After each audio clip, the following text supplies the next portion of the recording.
Hi, and welcome. You're listening to the X22 Report. My name is Dave, and this is episode 1652B, and today's date is August 30th, 2018, and the title of the episode is Tock Time is Almost Up, Preparing the Masses is Almost Complete.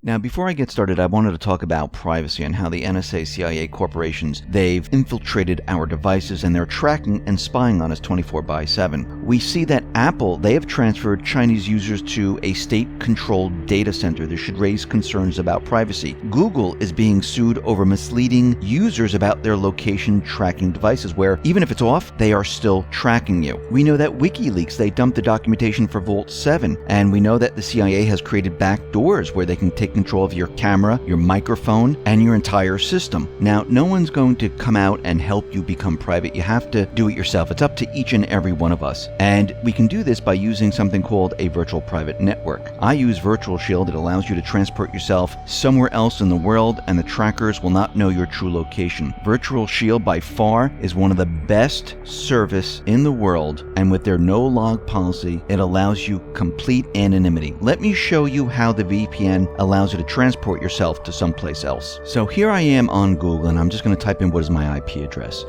And as you can see, I blurred out some of my IP address so you don't know where I am.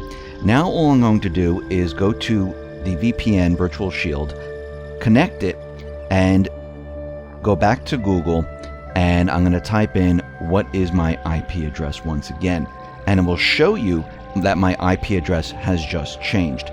It just transported me to someplace else, and they think I'm in a different location. Now, this month, Virtual Shield will be giving away 1 year free subscription to their flagship product, IdentiSafe, for customers who choose to purchase an annual membership to their VPN. What is IdentiSafe? It allows you to take back control by shutting down access to your microphone, your camera on your Windows computer. So check out the link below that will bring you over to Virtual Shield, because remember, we all have the right to remain private.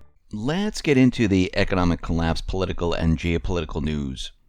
Now, yesterday we talked about the petition on the whitehouse.gov site, and the link is on the report that I did yesterday. So what I'm going to do is I'm going to take the link now, I'm going to move it to the top of the page on the x22report.com site. On YouTube, you can go to the bottom notes, and you can find the link there. It'll be right there on the bottom, so you can click on it there. If you're on the site, on the x22report.com site, the link is going to be moved to the top, so this way everyone can see it, because a lot of people are telling me they can't find it. So this way you can go over and you can sign the petition.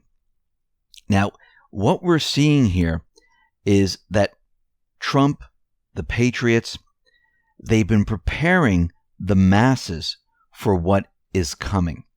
And this is not a simple task where you just say, hey, listen, by the way, we got a lot of stuff that's going to hit, and it's going to be kind of bad. You're not going to believe it. You're going to reject it, but this is the truth. And it's a little difficult because there's so many people out there that are very angry. They're still angry. And if you want to see them, just go over to Trump's Twitter page and just look at the replies. You can see all the people there that tweet completely against the president. And there's plenty of people out there that are still listening to the mainstream media, and also the mainstream media is still out there making up stories. They don't want to tell the truth. They've been controlled by the intelligence agencies, and they have a certain agenda. And we saw the first part when Trump is still doing it. He's tweeting almost every day about Bruce Orr, Christopher Steele, Clinton, her emails, Uranium One, you name it, asking a lot of questions. Now, the mainstream media, they are picking up on the tweets and they're discussing it. This is exactly what he wants, because otherwise they are not going to report on these stories. So people now are hearing this. They need to hear this, even if they don't believe it. It has to go back into their subconscious. Now what Trump is doing, he's changing it up. He's still talking about Bruce Orr, Christopher Steele, Nellie Orr, and the rest, but now he's talking about the mainstream media, CNN, NBC, and the rest. And he's tweeting out certain things.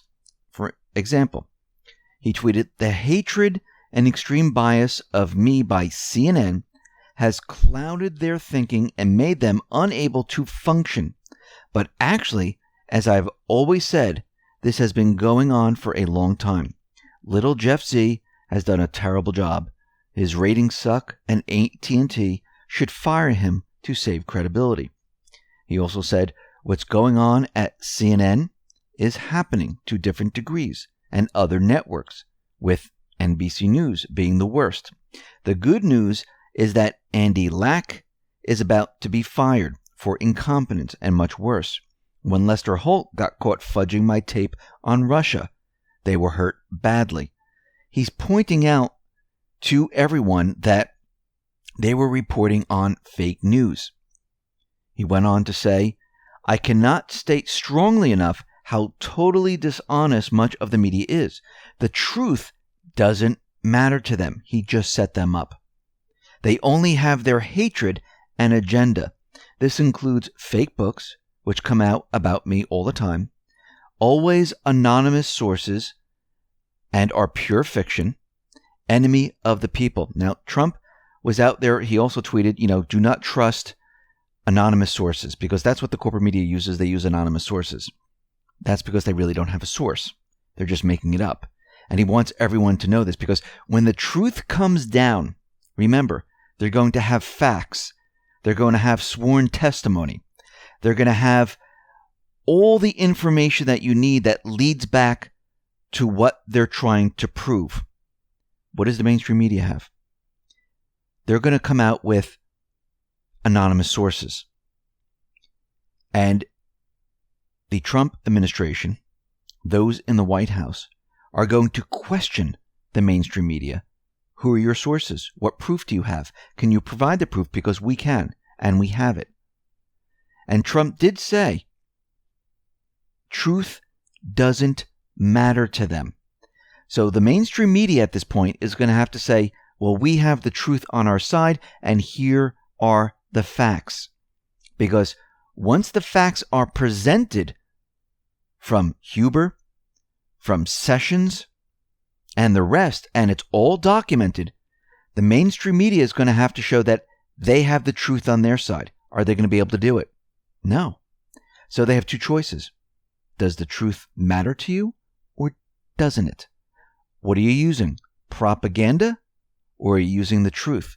Now, if they start reporting the truth, it's completely game over. If they try to use propaganda, they will be destroyed. Let's move on to North Korea, and let's talk about North Korea, what's going on there.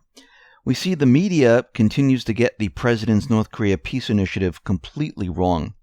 Let's take, for example, the recent news that Trump canceled Secretary of State Mike Pompeo's scheduled trip to North Korea due to belligerent letter sent by North Koreans to the White House.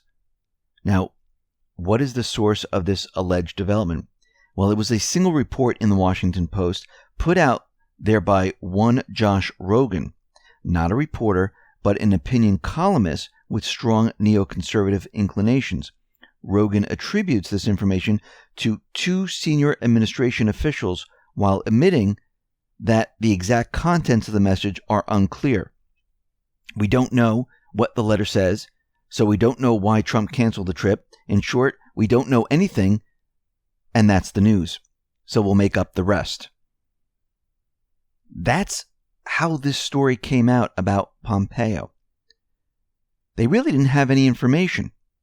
Now, Trump is out there, and it seems like he's toying with the mainstream media and the deep state right now, just like he did right before the summit with North Korea.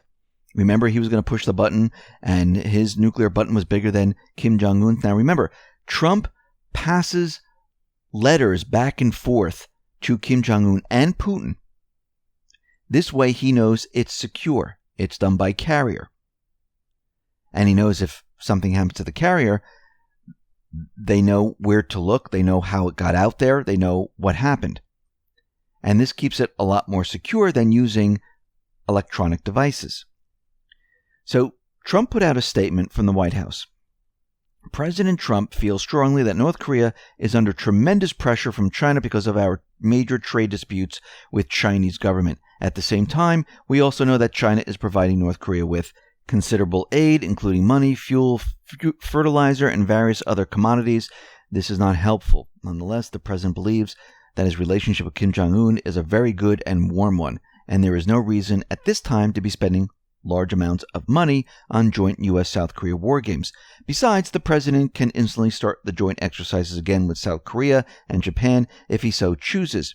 If he does, they will be bigger than ever before. As for the U.S.-China trade disputes and other differences, they will be resolved in time by Trump and China's great President Xi Jinping. Their relationship and bond remain very strong.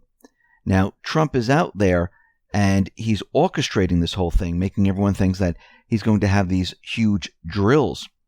And Trump, of course, said there's no reason to have one with North Korea right now because we have a very good relationship with Kim Jong-un.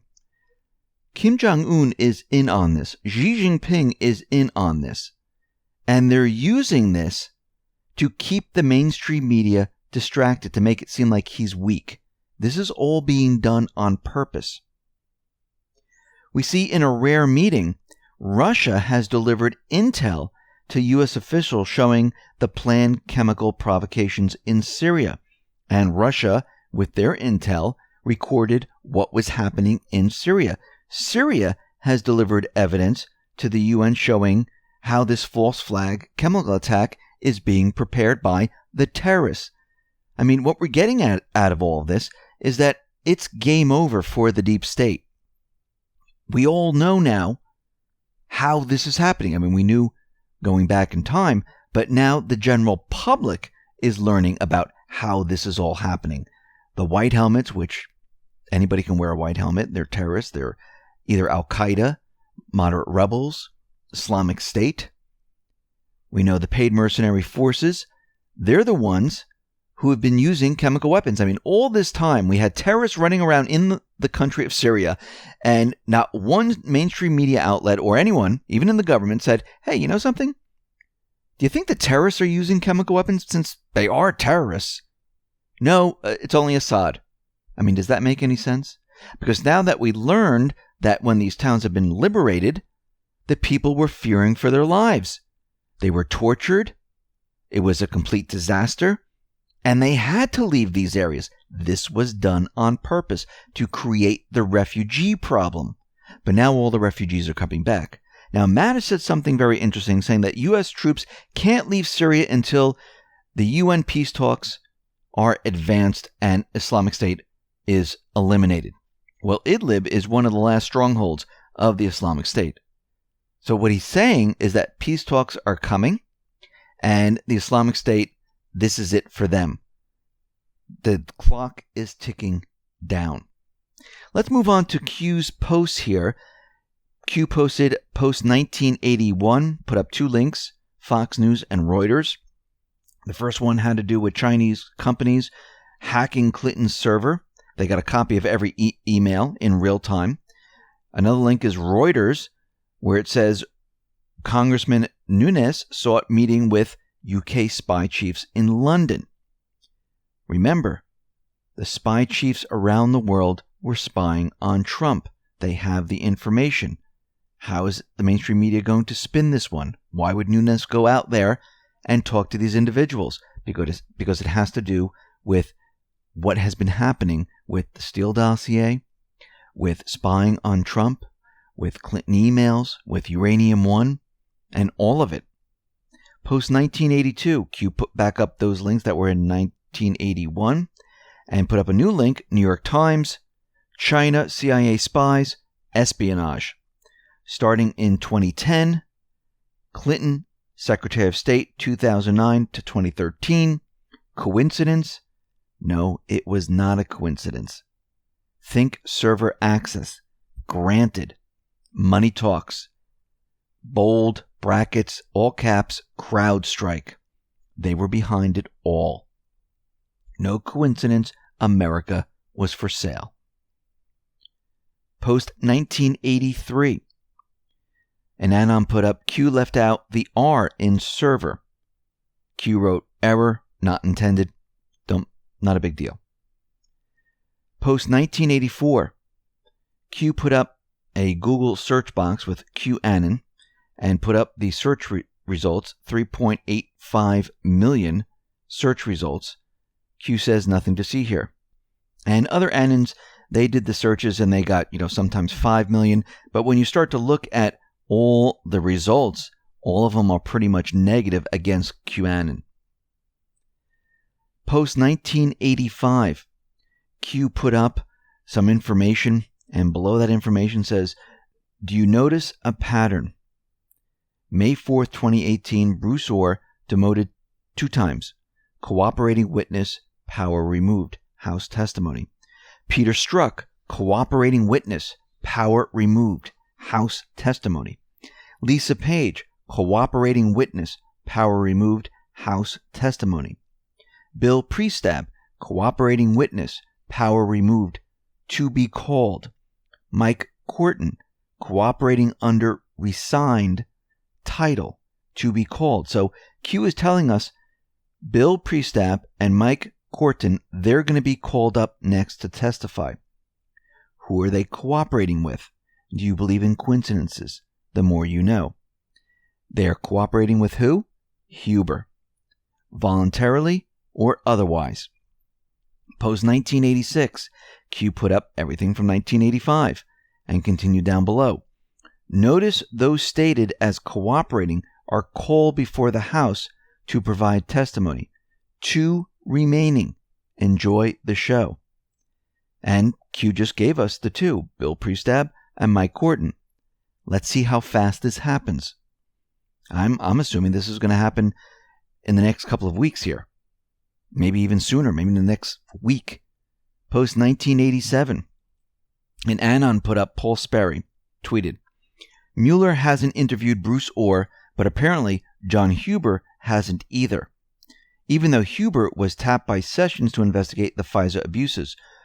More reason to wonder how effective a U.S. attorney can be cleaning up corruption in Washington when he is based in Salt Lake City.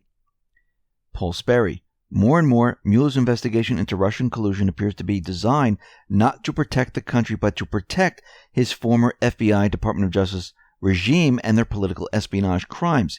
He has to find something, anything, to justify their crimes. Now, under that, Q listed an article from the Gateway Pundit about Special Prosecutor tapped by Sessions to investigate FISA abuses has not interviewed Bruce Orr. And Q went on to say, logical thinking. How did this fake, misleading story pop up? And he refers us to Hannity 8/28/2018. It's a YouTube video.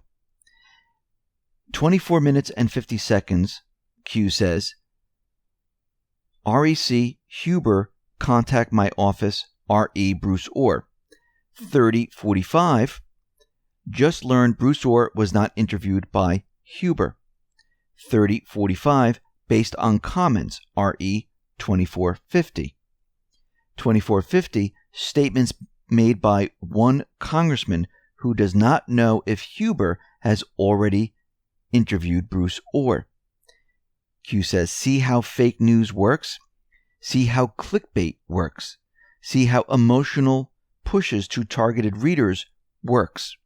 So Q put up another post, 1988, and Anon put up Hannity YouTube link, put it up there, and then Q just says Q. Now, the link that they put up, well, it looks like it wasn't a complete link, but we do have the video, and this is a video about Hannity, and if you go to the Q boards, if you come to the X22 report site, you can click on the link and you can listen to the Hannity interview.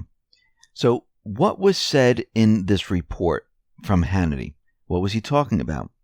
Well, if you go to the different times, you can see that Sarah Carter was telling us the same thing again, that Huber has not interviewed Bruce Orr. Seems like if there was a problem with this info there was plenty of time to fix it, and yet it wasn't. So that leads me and many other Anons to think it's a deliberate disinfo. Let me explain a little bit what I'm talking about here.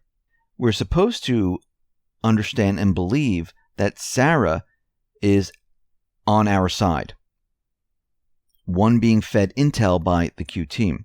And yet Q is telling us here that the story about Orr not being interviewed by Huber is fake news.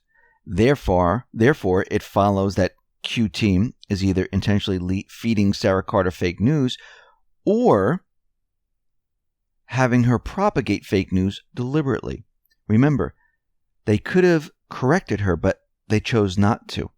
Remember, Q, going back to prior posts, said disinformation is necessary.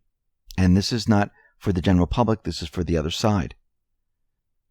So when you listen to the interview, you hear there's an attorney woman talking to Hannity, and it looks like what they're trying to do here is they're trying to make the case of why Trump should have support to declassify everything, since Huber has dropped the ball so badly and Sessions, he's not doing anything. But we know that's not the case. But it looks like what they're doing is saying, listen, since Huber's not doing anything, Sessions not doing anything, why don't I just go ahead and declassify everything to clear all of this up? I mean, this is a strategic move. It's purposely pushing out disinformation and trying to make the case of why Trump should declassify everything. So we'll have to see how this all plays out. Let's move on to post 1989. This is a link of scribd.com. This is the Grassley letter to for the special counsel on March 15th. We talked about this before, but Q wants us to look at footnote number 5, and this is Bruce Orr in brackets bold interview dates. So if we look at the first 4, it was done on November 22nd, 2016. These are all 2016, by the way. December 5th, December 12th, December 20th. This was Hussein's FBI. January 27th, 2017, and these are all 2017. January 23rd, January 25th, February 6th, February 14th, and May 8th. Now, the first 4 was POTUS, James Comey. So, POTUS was the president. James Comey was interviewing Orr for the first 4.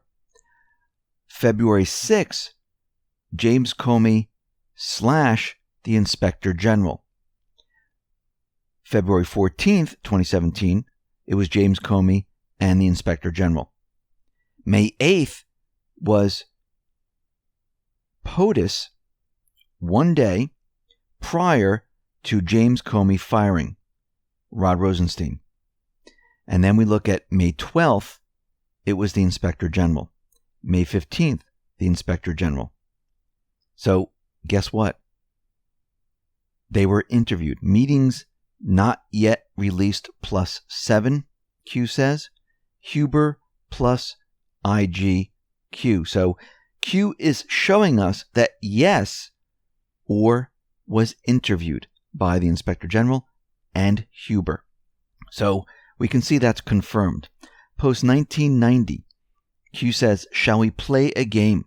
Put up a link to dni.gov, and the link says as follows. Miss Ugaretz oversaw intelligence products and briefings for the FBI, Director and the Attorney General, as well as FBI analysts. Contributions to the President's daily brief. Who discovered the Chinese link to Clinton's servers? Who reported the discovery? Who inserted the discovery into the PDB? Paper trail. Q. So Tanya is a career FBI intelligence analyst currently assigned to the Office of the Director of National Intelligence as a director of the Cyber Threat Intelligence Integration Center. She joined the government in 2001 as a Presidential Management Fellow and as an all-source analyst with FBI Counterterrorism Program. In 2003, she became the first analyst to serve as the FBI Director's Daily Intelligence Briefer. Now, an Annan has a nice breakdown of all of this. Q says, shall we play a game? China access to Hillary's server. Game facts. Intelcom IG Chuck McCullough discovered that China link embedded in Hillary private server on about 2015. He sent Rucker and McMillan to inform FBI, Strzok, in charge of Hillary's server investigation. Tanya, as director of cybersecurity at DNI agency, placed this written info into Obama's PDB, which is the President's Daily Brief. Theory, conclusion. Tanya's presidential daily brief is proof Obama knew as early as 2015 that China accessed Hillary's server. DJT MAGA team has the proof. Neither FBI nor Obama did anything to rectify the Clinton Chinese server. Connection thereof, both must be complicit in the data delivery to China. So it looks like she's a white hat.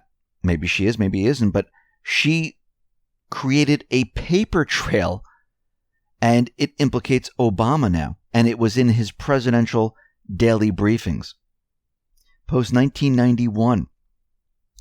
Q put up a link to an article for the Daily Caller, and we went over this in yesterday's report. Clinton's foreign emails that they were hacked into, which they really hacked. This one has to do with a Navy submarine weaponry report, and we can see that all of this has to do with Clinton selling technology to the Chinese.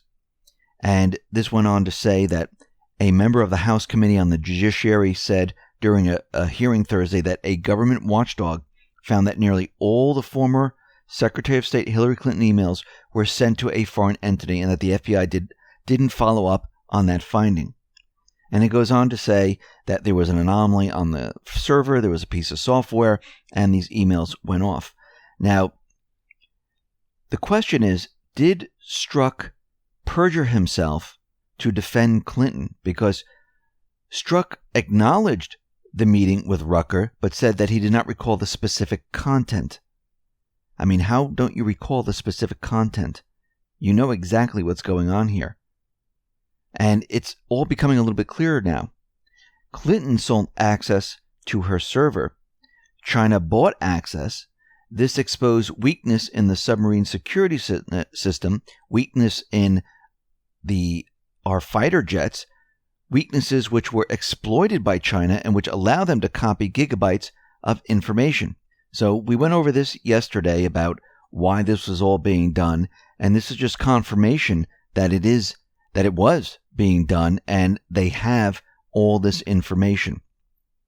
Post 1992, Q puts up post 1984, which is 1984 George Orwell, and puts up a link to Twitter. This is Donald Trump's, the real Donald Trump, Twitter feed, and it's a link of a video going from 2012, during Obama's term, all the way up to 2018, which is Trump's term. And this is the front page of Google, and it shows a link showing the State of the Union address and the time that this was going to be happening. And during Obama's term, from 2012 all the way up to 2016, Google put the link with the date and the time. I mean, not just the time, not the date. And during Trump's term in 2017, 2018, there was no link. Now, there are problems with this, and people have been pointing this out. On this video, the Google header is different than when you go back to the Wayback Machine. Secondly, Google came out and said, listen, for the first year that presidents are in office, it's not the State of the Union, and we don't put that up there. And if you go back on the Wayback Machine, that is true. They don't have anything for Obama. They don't have anything for Trump. They do have for Obama some questions that Obama was going to be answering. If you look at the Wayback Machine, they don't have anything for Trump. In 2018, Trump was saying that, look, they're not putting up a link there. And then someone pointed out that, yeah, they did. They went to the Wayback Machine and they found the archive of it, and they did put it up there. Now, something is very interesting about all of this. And when I first went on there late last night, there was a reply to this video on Trump's Twitter feed. And it was an individual, I forgot his name, and it showed a snapshot with the link, and it was circled, showing that, yes, look, they did put something up there, and there was no time associated with it. And it would look like a red, like crayon that was going around that you can do in Photoshop, showing that, look, I circled it in red too. And now that reply is gone, because I think that reply, if I remember correctly, it was late, it said something completely different in that spot. Now, if you go to the Wayback Machine, that doesn't show you the actual snapshot. They give you the times on that date on January 31st. It's in GMT time zone, so you have to go to January 31st, 2018 to find it. They give you all the snapshots, but if you click on any of them, it shows that there's no link whatsoever. What you have to do is you have to go to the actual URL and change the hour and the minute to try to find the link. Now, this is where it gets really weird. If you go to Obama's in 2012 and 2014, they show the link in the actual snapshots. It was produced hours before, so everyone knew what time it was going to be, and you were able to see it. On the Wayback Machine, if you try to use any of those snapshots, and you think these are important snapshots because it's the State of the Union, they don't exist. You have to specifically type in the hour and the minute, and the link was only up for about, 15 minutes or so, and there was no time associated with it. So this is quite odd right there. And right after this came up, it says the Democratic response to the State of the Union. So everything is not equal. And what I think is happening here is Trump is pointing out that it's not a one-to-one type of thing here. There is some bias. And when you look at it, it definitely is. Because with Obama's, they put it up hours before. Now, if somebody has that snapshot of this guy, it looks like a crayon. It's not a complete circle. And he actually said, I circled mine in red too. If somebody has it, I look through the Twitter feed, it is completely gone. I can't find it. I want to see what that says. And if anyone has it, please forward it to me. You can go onto the x22report.com site, send me the email. It just says contact us, and send me the email. And I like to take a look at it because I could have sworn that it said something completely different than what it's saying right now. Maybe I'm wrong. It was late. But we see there is anomalies in all of this. So there is biased. Post 1990, and also it was a Q proof because Q put up 1984, and that was the post. And the whole thing was, proven that something Orwellian happened. Let's move on to post 1993. We see that Q put up a Twitter post of Representative Louis Gohmert, and he was the one out there saying that the Clinton servers were breached, and he went on to say that it's not surprising that the FBI has not found any evidence regarding Clinton servers being breached. Like I stated to former FBI agent Peter Strzok in the House Judiciary hearing, it was the Obama-appointed Intelligence Community Inspector General that did the investigation. They didn't find anything. Now that we're actually doing an investigation, we're finding everything. So Q put up post 1994, and Anon put, "Hey Q, Irish, Annan here since post number 1, getting married soon. We want to dedicate a song to the team. Take 5 minutes out of our hectic schedule, knock your heads together, and pick a tune. Where we go on, where we go all." Q says, "Congratulations. Those who pull the trigger seem to prefer," gave a link to YouTube and a song, Dink, Green Mine. Not exactly a wedding material, but great when in the action. Q. So Q put up post 1995, the same thing that we just read, and down below put the picture of the Punisher, which is Rudy Giuliani, and I'm assuming that this is Rudy's favorite song. Maybe, maybe not, don't know. But we can see that everything is coming together now, and what is happening is Trump is out there and laying the groundwork, getting everyone, the masses, I should say, prepared for what is coming. Because when this hits, it's going to be a frenzy, and the mainstream media is not going to cooperate in the beginning. They're going to make up tons and tons of stories to knock everything that is being said. But what's going to happen is every time they knock it, proof is going to be given to show that they're fake. Now, Trump is giving them a chance to tell the truth. Will they take it? Most likely not. So what's going to happen is every time they come out with an anonymous source, propaganda, paperwork is going to show that they're lying. Each and every single time. And you'll be able to follow all this paperwork all the way back to those involved. This is what Trump has been getting everyone prepared for, because when he declassifies everything, and I believe this is coming very, very soon, everyone is going to be in a frenzy. The mainstream media, the people out there, they're going to be angry. They're going to be replying on Trump's Twitter feed like crazy. You're going to see it all over the place. People are going to go nutso. But he's getting people used to the idea that there was corruption, that Clinton was selling secrets, that all these people are treasonous. He's getting everyone used to this by putting it in their subconscious. And then eventually what they'll have to do is accept it. Now, the mainstream media is going to have to make a decision at this point.